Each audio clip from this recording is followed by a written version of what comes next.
Shifting focus to the big political story coming out of Maharashtra, over a month since Shinde Fadnavis government formation, Maharashtra Cabinet expansion is finally taking place. 18 MLAs to take oath, and the entire process is happening as we speak. Induction of 18 Maharashtra MLAs taking place at the moment in Raj Bhavan.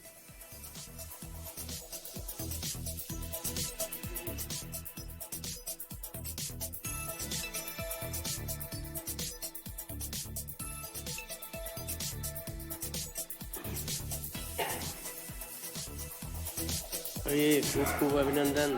समोर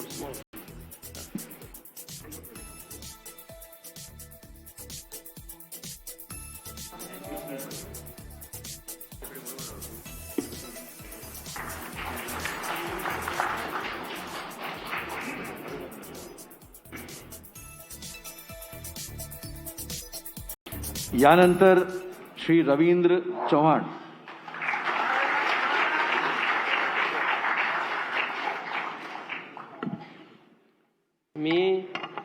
मी रवींद्र दत्तात्रय चव्हाण ईश्वर साक्ष शपथ घेतो की कायद्याद्वारे स्थापित झाले आहे अशा भारतीय संविधानाबद्दल मी खरी श्रद्धा व निष्ठा बाळगेन.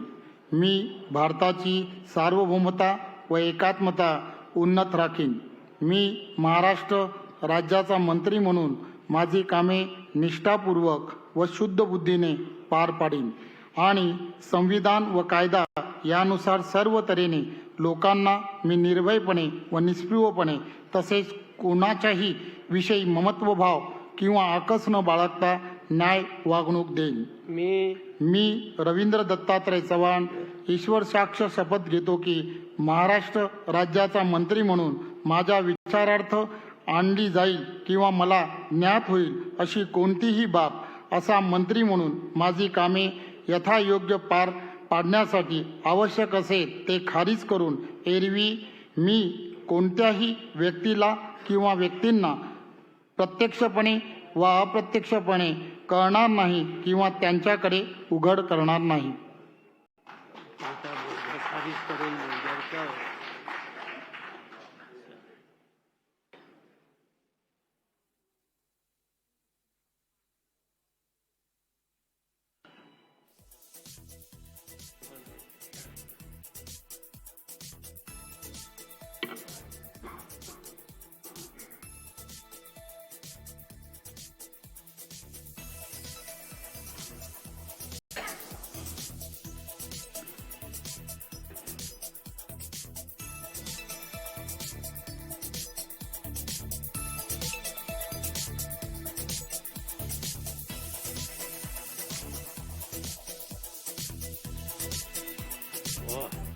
खूप खूप अभिनंदन.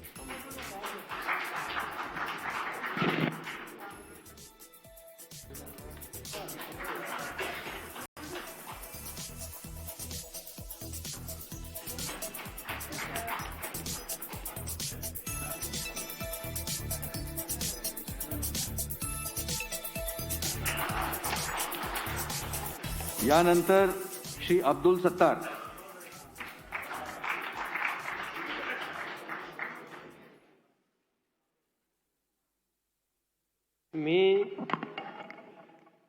मी अब्दुल सत्तार गांभीर्यपूर्वक दृढकथन करतो की कायद्याद्वारे प्रस्थापित झाले अशा भारतीय संविधानाबद्दल मी खरी श्रद्धा व निष्ठा बाळगीन. भारताची सार्वभौमता व एकात्मता उन्नत राखीन. मी महाराष्ट्र राज्याचा मंत्री म्हणून माझी कामे निष्ठापूर्वक व शुद्ध बुद्धीने पार पाडीन आणि संविधान व कायद्यानुसार सर्व तऱ्हेच्या लोकांना निर्भयपणे व निष्पक्षपणे तसेच कोणत्याच्या विषयी ममतभाव किंवा आकास न बाळगता न्याय व वागणूक देईल. मी अब्दुल सत्तार गांभीर्यपूर्वक दृढकथन करतो की महाराष्ट्र राज्याचा मंत्री म्हणून माझ्या विचारात आणली जाईल किंवा मला ज्ञान होईल अशी कोणतीही बाब असा मंत्री म्हणून माझी कामे यथायोग्य पार पाडण्यासाठी आवश्यक असेल ते खेरीज करून एरवी मी कोणत्याही व्यक्तींना किंवा प्रत्यक्षपणे किंवा अप्रत्यक्षपणे कळवणार नाही किंवा त्यांच्याकडे उघड करणार नाही.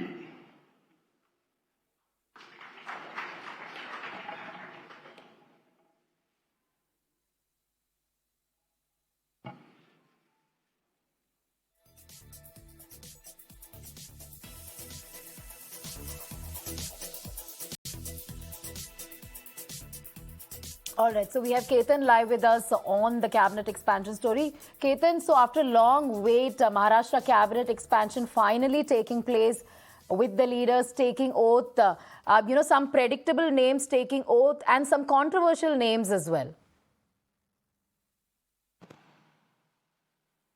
Well, yes, clearly it has not been an easy exercise for either the BJP or the rebel faction because we are seeing some predictable names, some so-called imported leaders from Congress who have been in BJP since 2019.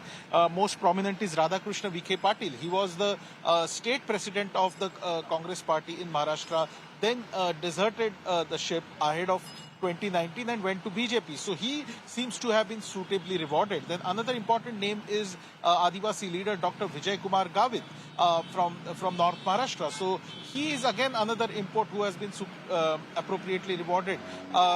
People like Chandrakant Patil, he is the BJP state president. Mangal Prabhat Lodha is from the Marwadi community. He is a real estate baron. He is from Mumbai. The elections are reckoning, and there is also a buzz that the new state president of the BJP would be someone who won't be sworn in but would be from Mumbai. So there are multiple factors in play right now. But the most interesting fact here is how Eknath Shinde has had to face several challenges in accommodating the rebels, because one important thing that he promised is the promise of being a minister to all these rebels. So right now we are seeing some names, some predictable names in the first list of 18, in which Uday Samant, who was the higher and secondary education minister, a prominent Shiv Sainik, erstwhile Uddhav loyalist, one should say, he's got a birth here. Abdul Sattar, the lone minority face from the Shiv Sena, right now a rebel and earlier a congressman. He seems to have got this thing. And most interesting name is Deepak Kesarkar.